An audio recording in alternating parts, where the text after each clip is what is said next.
Hey, Jeff here with Digital Trends to give you a quick look at the HTC Radar for T-Mobile. This is the only new Windows Phone. It's a Windows Phone 7.5 device coming out on T-Mobile this year, and it's actually pretty cheap compared to some of the new Android phones.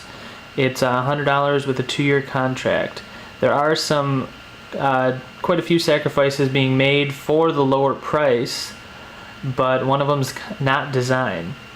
This is one of the better looking handsets we've seen this year. It kind of follows a little bit of the HTC Radar or HTC Amaze design aesthetic. It's got a metal shell here and little white plastic accents, but it looks very good overall, and it especially looks better because they chose to have a white background that fills in. There are a couple weird things. Our unit has a little bit of a seam here. We're hoping, I didn't notice this on other demo units I used, so it might just be a manufacturing glitch here. And you can also see a little bit through the light up sections here. Not a big deal. It's still one of the better looking handsets, and it also it feels very good in the hand too. It's got a good weight to it, not too heavy at all. There's the volume rockers in a very good place. It's nice and big, so you can choose up or down. Good camera button, like all Windows phones have a good camera button.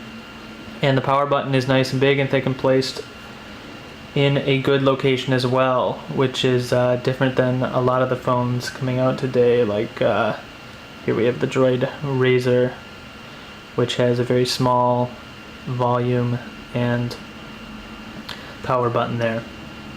So turning it on, the reason why you see a white background here is, first off, it does go with the design very well, but it's also due to a bit of a difference in the screen technology. So Windows Phone typically has a black background. Most of the phones we've seen have that.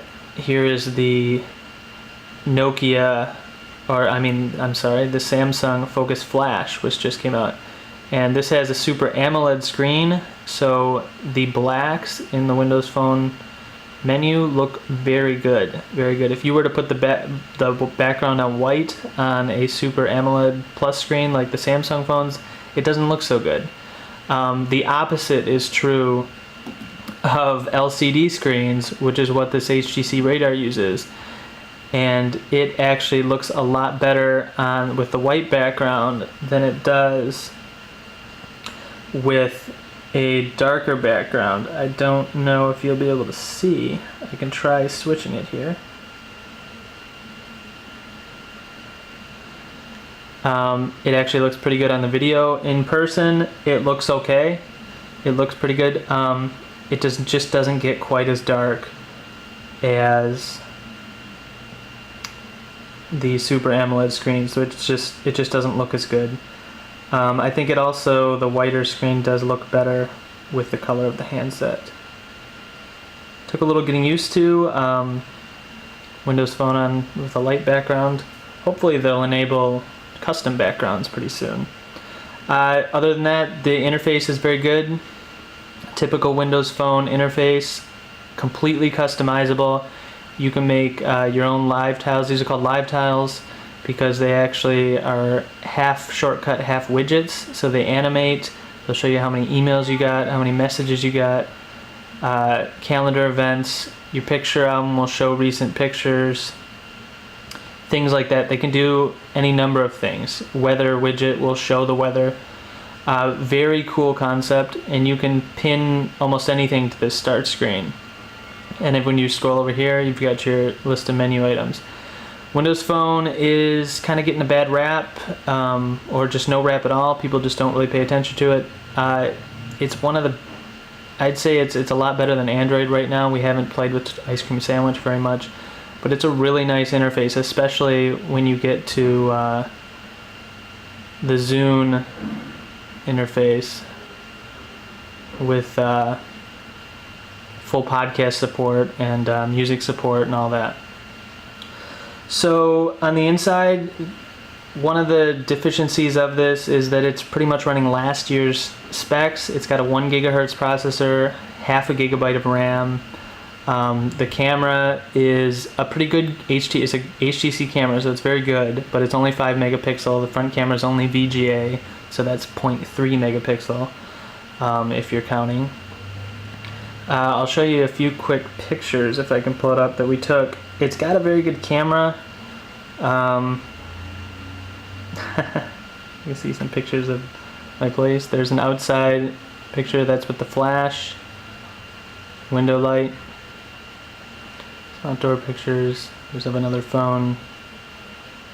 Here's a nighttime picture. This came out especially well, and in the subway, stuff like that. So we took pictures all around town. It looks very good.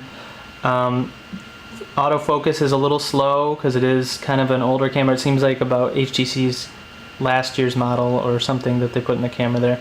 Not as fast as the Amaze. Not quite as good. Does pull in color pretty well. Does work in the dark surprisingly well. But it is nice to have that camera button too.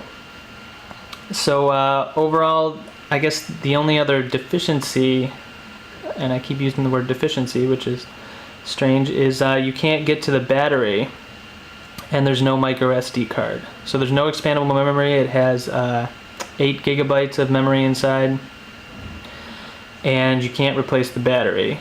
Both not huge issues for a lot of people. Especially you've got the Zune interface, so you can swap songs and stuff from your PC. And I just shut it off there. But overall, very good handset. We do wish it was a little bit cheaper, as it's pretty much running last year's specs. There's a sale going on T-Mobile over, they have a Magenta Saturday sale, Black Friday sale. So you can get it for $50. We recommend you give Windows Phone a try. It takes a little while to get used to, but it is one of the best smartphone OSs out there.